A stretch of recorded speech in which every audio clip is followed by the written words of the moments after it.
Ayan. So, dito siya.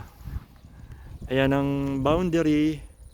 Yung merong mga talong dito. Ito po, hanggang dito. Ayan. Tapos dito, meron siyang mohon. Ito ang kanyang mohon. Ayan, ang mohon niya. Nandito po. Ayan. Tapos dire-diretso siya doon. Hanggang doon po.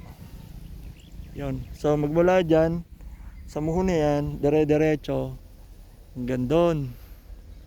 So lalakad tayo dito. Tingnan natin. Oh.